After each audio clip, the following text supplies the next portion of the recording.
British Columbia has an election. It's coming up so quickly, October 19th. There's a lot of things cooking in this country. I think the federal politics seem to dominate. Of course, foreign affairs are too, but holy mackerel, are things exciting in BC. Would have asked me a year ago, I would have doubted it. Joining us now to tell us all about it is our West Coast Bureau Chief, Drea Humphrey. Drea, how you doing out there? I'm doing good. I'm a little bit on pins and needles because you said it a year ago. We wouldn't have guessed what we are seeing just ahead of the October 19th election, but I'm excited. I'm excited to see what's about to happen. For folks outside BC, just give us a 60-second explainer. How did this BC Conservative Party, which was really just a relic of history, how did it get so much life inside it? They're neck and neck with the incumbent NDP in the polls. Just give me a minute of history for our viewers who maybe weren't following it. Well, absolutely. So I believe BC hasn't seen a actual full conservative sort of leadership since way back in the 1950s. And the Conservative Party for many years has not, ran a full slate of candidates or anything like that. They've kind of just ran a couple of people here. I think the last time they had an official seat was about 12 or 13 years ago. So it's really been a dormant party. Rebel News actually was there. I covered when they started to rebrand themselves.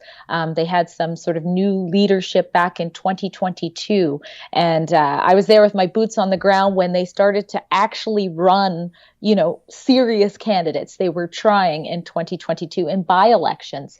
And, it got to the point where when the former Premier, John Horgan, retired from the Langford riding, the candidate that the Conservative Party put there, his name is Mike Harris, he actually did pretty good. He didn't win. It's an NDP riding, but he did surprisingly well. And I think that was the first moment where it went, okay, well, maybe something is about to happen there. But the real magic, I think, for the party began when the BC United Party, and if you've been following BC politics, you know that they actually quit the race. So that was the official opposition party, which had over 20 seats in the legislature. They actually canceled. They started engaging in cancel culture due to pressure from the left. And this was the only voting party that had a chance to ever form government, in the last election.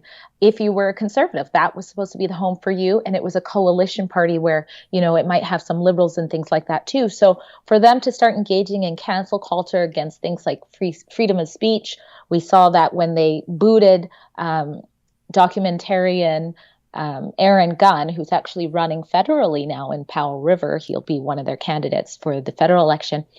They booted him out of the leadership race. That was a big deal.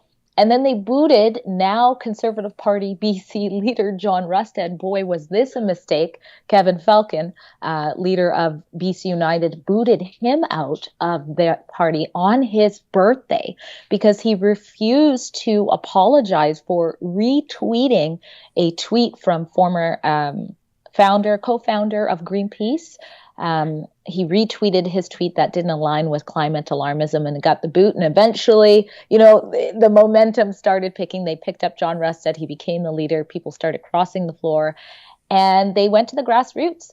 They started talking about things like SOGI. They started talking about, the high cost of living, and they really, really shed light on our opioid crisis and how it's been handled with our ridiculous safer supply agenda that's only correlated with way more overdoses. So there's been a lot of things, and the conservative name, as you know, federally is doing much better too. So that helped them as well.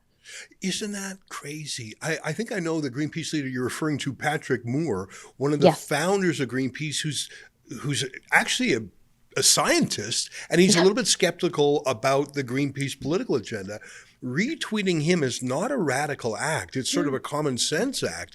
Isn't it funny how things work out? The guy that was canceled by the old BC Unity Party, which is sort of like I think it's fair to call it the remnants of the old Liberal Party. Anyhow, they used to be called BC Liberals until recently they wanted to debrand themselves from the federal Liberals. So, well, I don't blame them. And I think you're right. Pierre Poilievre's success with the name Conservatives probably, people know, okay, I know what conservative means. And John Rustad's done a good job. I like his style. And I think he's fairly courageous. I mean, I think he's becoming a little more careful now that he's got a real chance of winning. Politicians are like that sometimes. What are the top issues you think? You mentioned the NDP government's drug policy, which sounds like an obscure thing, but if you know Vancouver, and not just Vancouver, a lot of other cities too, holy moly, are there tent cities? And what used to be restricted to the downtown east side or Hastings Street, if I'm not mistaken, that phenomenon is now in so many places. It is a huge issue, and that is really the number one thing I associate with the Premier David Eby. Am I right? Absolutely. Like I said, opioid crisis, mental health crisis seems to be at an all-time high. They've been in power for 7 years. It's only getting worse. And the methods that they've used to try to address it are literally, you have to live here to believe it's true. Like, they're putting free crack pipes and instructions on how to do drugs and vending machines outside of emergency rooms. I mean, you can't make this stuff up. I love when I interviewed the Conservative candidate for Nanaimo, Gwen O'Mahony, actually a former NDP MLA, and she says, drug addicts know how to use drugs. So who are they teaching? Kids could go up there. Who are you teaching with these cartoons about how to use drugs? So they had stuff like that. Dr. Bonnie Henry, our public health officer, she put out a recommendation on how to improve the safer supply sort of agenda that they've done. And she wanted or suggested that they start exploring actually having these hard drugs be available for sale in stores without any professional interacting with the person. So it's nuts out here. So that has been a big issue. And we're actually seeing some flip-flopping. That's sort of the nickname that the Conservatives have given Premier or incumbent Premier David Eby, is flip-flopping Eby, because he's actually in some ways becoming more conservative-like. For example, he's now saying he will implement involuntary care for those who are a threat to themselves, threat to others, or they're so hooked on drugs they can't make proper decisions. There have been many families, in particular parents, who have lost their children to overdoses that have been begging for that.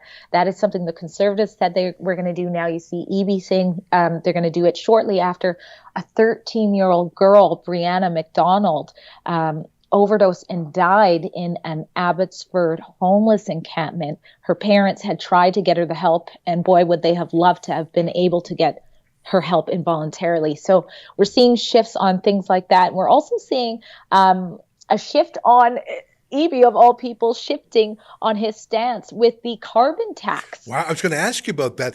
It's almost like now that he's fearing voters again, now that he doesn't have a 20-point lead, he actually has to care about what ordinary people say. So he's going a little wobbly on his drug pushing strategy. Tell me about him on carbon tax, because I've always thought BC is the most environmentalist province in the country. Tell me what's going on there, because I think he's getting afraid of it.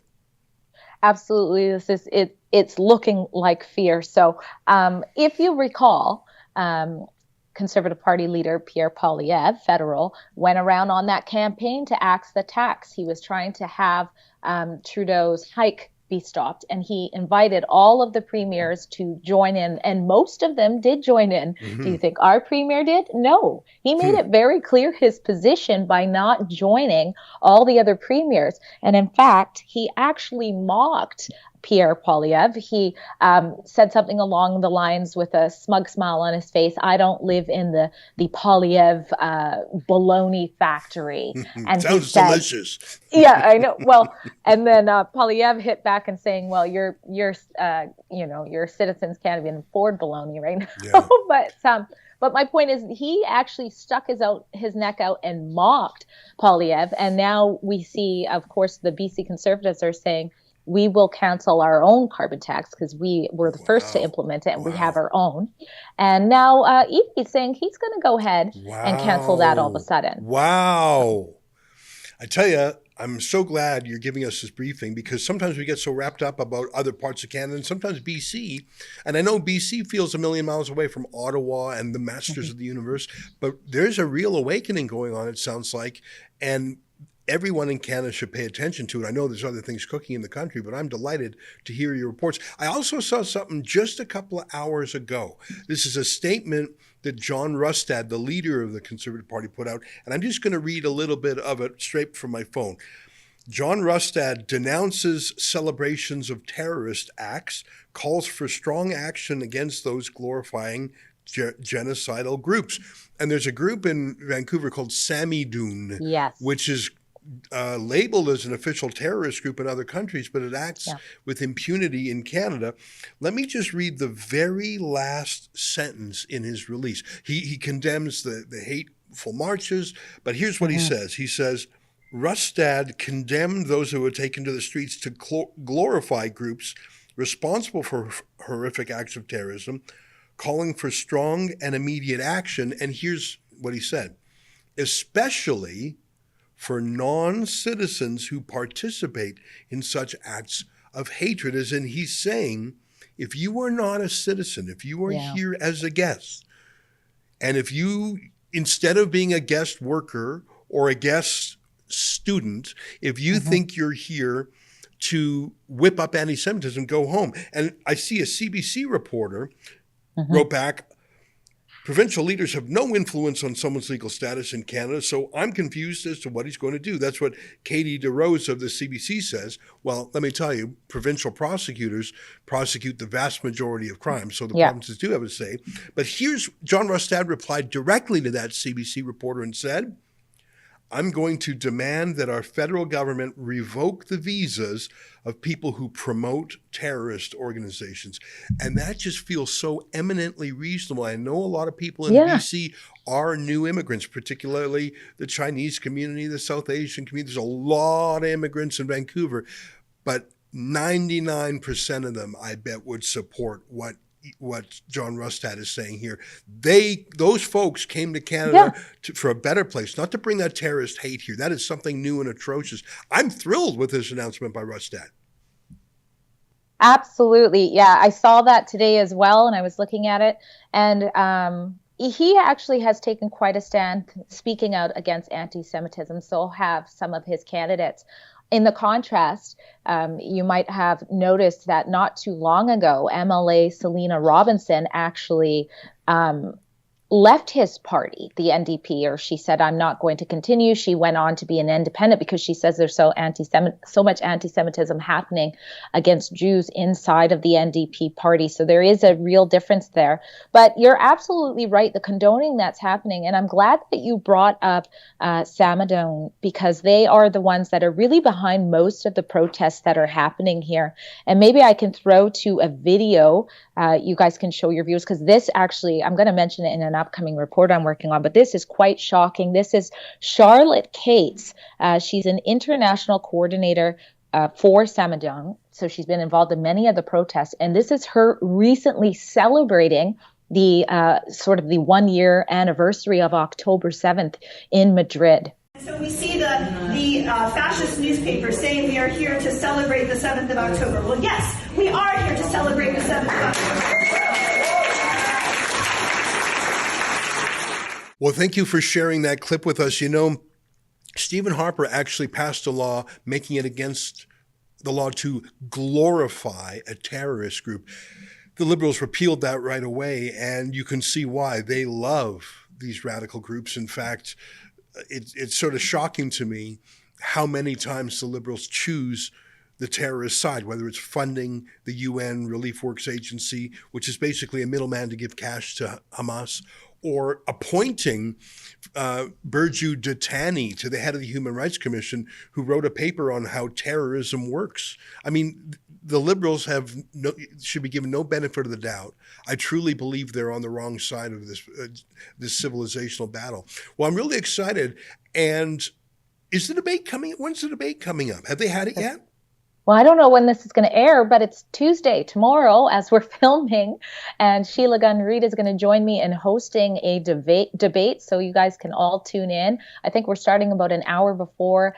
Correct me if I'm wrong, producer. So I think it's going to start around 5:30 PST time. If you go to the website, bcdecides.com, we already have more information there. But join us on the live stream. We're going to have some special guests. We're going to watch it together. I'm going to try not to vomit when I hear EB say some things. There's a real smear campaign happening. So I'll talk about that tomorrow as well. So join us. Great. Well, this will air tonight, Monday night. So perfect timing. I'm excited about the live stream. For folks in Alberta, that'll be 6:30 p.m. start. For folks out here in Toronto, 8:30 start. But that's perfect. bcdecides.com. That's our website where you could find the live stream. Drea, I'm really excited about the BC election. I'm really glad you're out there for it.